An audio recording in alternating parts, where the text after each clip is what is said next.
So, welcome to Beauty of Colors podcast, Samantha. It's great to have you on the show. Thank you. I'm so excited to be here. Talking about what's on my heart is one of my most favorite things. Sounds good. So, Samantha, tell the listeners about you. What is your story and what led you in becoming a yoga certified physical therapist? Hmm. I came from a house that had a lot of dysfunction. Let's start there.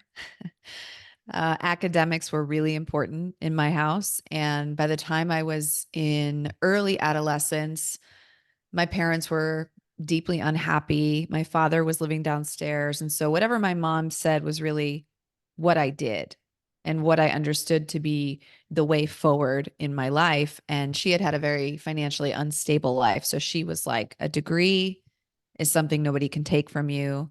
That's what you should go get. And I really loved dancing and singing.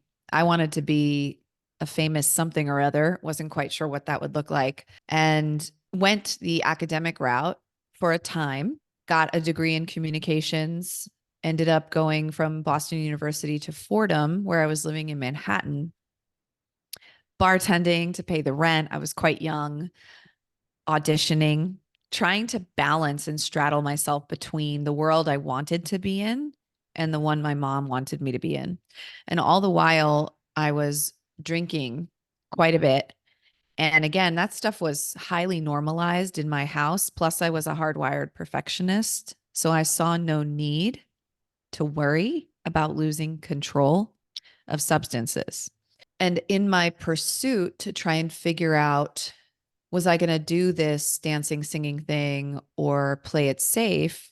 My addiction really took off. And as soon as I got introduced to cocaine as a bartender, not having any real sense of how addictive it was, it just became par for the course. If I drank too much behind the bar, I could just do a little bit of cocaine, level back out, lather, rinse, repeat, all the while getting straight A's, paying my rent in New York City at 21 years old, having a boyfriend, all the markers of what we call a high functioning addict. And I think the rejection of the entertainment industry was really too much for me to bear because I had been so focused on everything outside of me making me feel okay. And the inner resilience required to tolerate that level of rejection again and again, I just had none of it. None of it. So I thought getting a doctorate in physical therapy sounded fabulous. I mean, it really checked the boxes, not just of my mother's hopes and dreams. I was highly academic and I loved school, but also it gave me a sense that maybe I could be happy should this dancing, singing thing not work out. It was a field that seemed really versatile. I would be working with people, I would be helping people, which was really important to me. It was about the body. I was a dancer. Maybe I could work for a professional dance company. So I felt like perhaps there was a merger of my dreams in that field. And as I studied and went back to school to take all the courses, because I took no science courses as a creative person growing up, I avoided them like the plague. But in order to get into PT school, you essentially have to have a pre-med background. So that meant 2 years at two different colleges with a year off from school. So 5 years total to get undergrad. And then I needed 2 more years of all the pre med courses, at which time I could start applying for graduate school. Meanwhile, my addiction was really taking off. And I got an acceptance letter to a doctoral program that was high on my list. And as a way to celebrate, I called the only other woman in my life I knew at the time who partied as hard as I did. And we got a ton of cocaine that day. And we spent most of the afternoon into the evening doing it. It was Christmas time in New York. We were running around the city like fools, buying presents, going in and out of the bars, drinking a Corona, and doing more cocaine until the evening. By the time I got back to my apartment, I was starting to feel really off. So I went into my bedroom. The last thing I remember is standing up to get the remote to turn the TV on so I could rest. I woke up on my side and my gaze went from horizontal to vertical, and she was hovering over me on the phone with 911. And she looked frightened. And the perfectionist inside of me immediately knew something awful must have happened. And The shame was so intense that imagining the ambulance actually coming, and on Christmas Eve, the same day I got accepted to a doctoral program, everyone finding out what a mess I actually was unimaginable to me. So I got her off the phone and I said, I just did too much.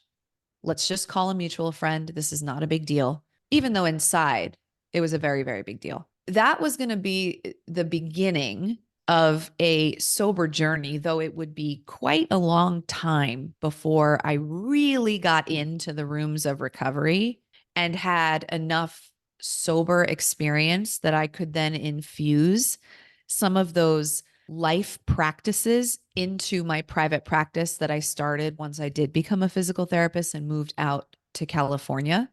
I think with any change, this could be physical, spiritual, emotional, it's so difficult when we're not at spiritual rock bottom. And this is a thing that people really don't get about addiction. It would make logical sense, of course, that if I overdosed and almost died, that would be the thing to make me stop forever, right? I mean, what more could possibly happen? But also, this is why so many addicts die before they change their lives, because that's not enough. We're so physically dependent at the end of our addiction, but we've been anesthetizing pain. And until there is a spiritual disruption with the way you've been living, enough to wake you up out of the patterns you've been operating in, everything you've been running from, where you're sort of spooked into consciousness, if you will. And only in that moment is there this little window of opportunity where you could change the trajectory of your life. Samantha. Oh, yeah. The Mhm. story is a big one. Well, Samantha, you said that growing up around addiction, um, infidelity, mental illness, Mm. meant that you got extremely good at taking the emotional temperature of the room and changing your inside to match your outside. Can you elaborate a little bit on that? Yeah. So, today Mhm. I have 15 years sober. So for 15 years, I've been excavating all my stuff. And I've also had a lot of bad therapy and a lot of wonderful therapy. So I encourage anybody who's listening, uh, to get good help. And if you don't find good help right away, keep looking because it is out there. And only in the last couple of years of my life have I really gotten to the heart of my trauma, my first addiction. And when I'm honest about what that looks like, it was people pleasing and self abandonment. When I was little, my mom was abusing prescription pills. Of course, I didn't know that till I was much older. But at 4 years old, she changed when she took the pills in such a dramatic way that as a young child who typically trusts their gut, I asked her about it. I said, "Why do you have to take those pills every night?" And the reason I was asking was because I was afraid of who she became once she took them. And she responded by saying, "Do you like the things that you have?" To which I said, "Yes." "Well, if you like the things that you have, mommy has to work. And in order for me to work, I have to sleep. And in order for me to sleep, I have to take those pills." So, what did I learn in that moment? I learned, on the one hand, that perhaps it was maybe even my fault that she was taking them since she had to sleep to work to get the money to get me the things that I wanted to have. And that I should never ask that question again. So, that is the introduction into, aside from the fact that my mother was very mentally unstable, really clinically depressed my whole life and untreated and self medicating, where I became a chameleon. I learned, as kids do, kids are very, very smart, how to become what was needed in my house, not just in relationship to my mother, but in the family dynamic so that everyone would be okay. And of course, that was at the expense of myself being okay. I learned that self abandonment keeps me safe and in close proximity to my caregivers. And that pattern has played out again and again and again, as these things do in adulthood. Until a year and a half ago, I had what I call a friendship breakup, a friendship that I thought would last forever.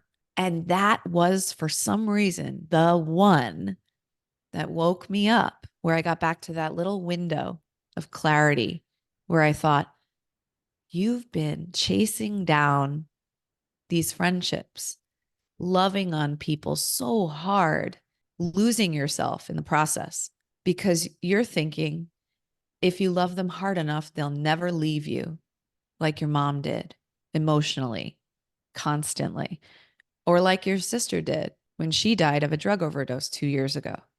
I have been chasing down, trying to rewrite the story of my life as an adult unknowingly, instead of honoring what I had to do and who I had to become in those relationships, accepting that I had lots of needs that weren't met, and grieving, because I am a big believer in repairing ruptures wherever we can, making things right. And in interpersonal relationships or romantic relationships or professional working relationships, when two people come to the table and they sit on opposite sides and go, no, you did this, no, you did that. There's no shot of repair. But if you sit on the same side and you go, what could we do differently next time? We should always try for that, but it takes two people.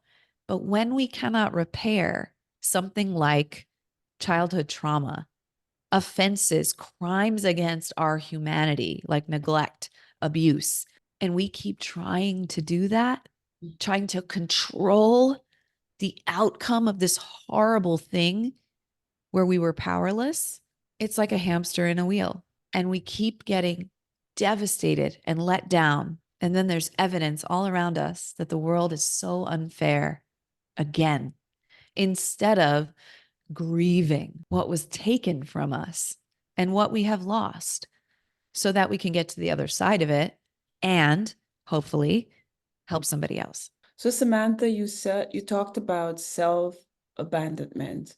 Was that one of the steps that you took in the many steps that you took to overcome addiction to drugs and other struggles in your life? Was that one of the main things that kind of pushed you? I think learning how to self-abandon at a really early age meant that my connection to my intuitive voice, the part of us that just knows what's right for us, that's letting us know something doesn't feel good, I was so disconnected from her, because I had learned that when I trust her, when she says, hey, you should ask mom why she takes those pills every night, you get in trouble. She pulls her love away from you. So I spent, until I got into recovery and really started doing the work on myself, I spent the next couple of decades running from the connection to that voice. She was silenced and I was dousing drugs and alcohol on top of her. I couldn't hear her at all. In fact, the only thing I could hear was my inner critic, my perfect voice. Nothing was ever enough. I was never pretty enough. I was never smart enough. I was never thin enough. And perfectionism left untreated, forget about for the addict, just for the human, will leave you the most culturally productive and spiritually bankrupt human on earth. Wow. And it really was not until I hit my actual rock bottom, which wasn't until I was 5 years in recovery and my marriage was falling apart, and I had tried my perfectionism in all the ways I knew how to save it, to change his mind, to stop focusing on me and just make him love me again. I had been so good at that. I could fix and save and control everyone around me growing up. Why couldn't I do it here? And it didn't work. And that period of my life led to, after months and months of couch surfing, me signing a lease and finally moving out and finally doing the 12 steps that I had been doing about my drug and alcohol problem on my marital crisis. Mhm. And only when I got to the ninth step, which is making an amends, I had made so many amends in recovery. I had hurt a lot of people in my active addiction, which addicts often do. Never once had I made an amends to myself. Never once. It was unheard of that I could speak to myself with anything less than disdain and ridicule. Only when I got into a practice of self forgiveness. And when I say practice, boy, do I mean it. There is no such thing as waving a wand, looking in the mirror, saying, I love you, Sam, I forgive you, and your work is done. Nope. It is an ongoing, lifelong practice. But when I began it, the shame of what I had done as an addict started to lift, and the whisper of my intuition became a roar. And I heard her again, and I loved on her, and I nurtured the relationship by listening to what she had to say, by taking tiny steps in the direction where she was pointing to me. And I had some wins, and I felt better than when I was ruled by my inner critic. But boy, did that take a long time to get there. So, Samantha, you had to work on yourself. You had to change yourself in order for you to move forward in life. That's exactly what you had to do. Or? Absolutely. I think it's very interesting, trauma and taking a look at the things we've lived through is a hot topic these days. Mental health is a hot topic. And there are a lot of people that don't want to go back there and feel like if I keep replaying the trauma, it's just exacerbating it, right? And there's some truth to talking about the problem again and again and not going into the solution. What I can say is that if anyone's listening right now, all you have to do is look at your own life today. Just take a quick scan from morning to evening. Who did you speak to? What's the quality of your friendships? How are you speaking to yourself? Are you happy at your job? And wherever you feel stuck or resentful or afraid, it's shining a light on something inside of you that you could work on that would literally shift that external thing in a new direction. So we don't need to go back in time every time, maybe ever. I love therapy, but it's really tough. Our current life is an indicator of how much work we have done and we need to do on ourselves. It's all just one giant mirror Mhm. reflecting back where we are on our spiritual path. So, Samantha, tell us a little bit about your book. What is it about? Where can the listeners get a copy of your book? Where can they get in touch with you? Do you have any speaking engagements coming up? Yeah. So my book is out as of June 10th, which is so exciting. And it's an Amazon bestseller, which I am just so, so proud of. Congrats. Thank you so much. So if you go on Amazon and you type in Breaking the Circuit by Dr. Samantha Harte, it'll pop up. It's also on my website. And because I'm a doctor of physical therapy, I've got all kinds of really great digital assets in terms of physical fitness and wellness that I've created over the years. And so for the person who wanted the book, which is sort of the mental and spiritual side of wellness, and some physical assets, you can go to my website and check out those packages, which is drsamanthaharte.com. All of my social media platforms are Dr. Samantha Harte. So you can find me there, Harte. I know heart is spelled a little differently than other hearts. And as far as speaking engagements go, first of all, I have my own podcast called The Truth About Addiction, which is really dispelling the myths and stigmas about addiction and also casting a really wide net on what it is to be addicted to anything, not just substances. The book, what started as a memoir, the stories of my life, because I have some stories that make your jaw drop, right? It's a great read. It became a self-help memoir because when I thought about my goal, which was helping as many people as possible, and then I thought about what helped me the most, it was when I used the 12 steps on my marital situation. And that was at 5 years sober. And that is when my life really began, when my healing journey began. And I thought, well, what if I made these 12 steps modern and trauma informed? And I reinvented the language because this stuff was written 100 years ago. We know a lot more now about addiction, mental illness, childhood trauma, and psychology. I have seen again and again with people in and out of recovery, with the clients I work with, how impactful the principles in these steps are in their lives. And I wanted the book to be a calling card, a blueprint for how to get through life's hardest things, no matter what you're suffering from. And when I go and speak, I spoke on June 8th in Malibu and I live in Los Angeles. I'm speaking again on June 30th. And you guys can just go to my Instagram page at Dr. Samantha Harte and get all of the updates about that gig. There's lots of others. I'm going to Vegas this weekend to speak as well. I'm really bringing the intersection of where science meets the soul.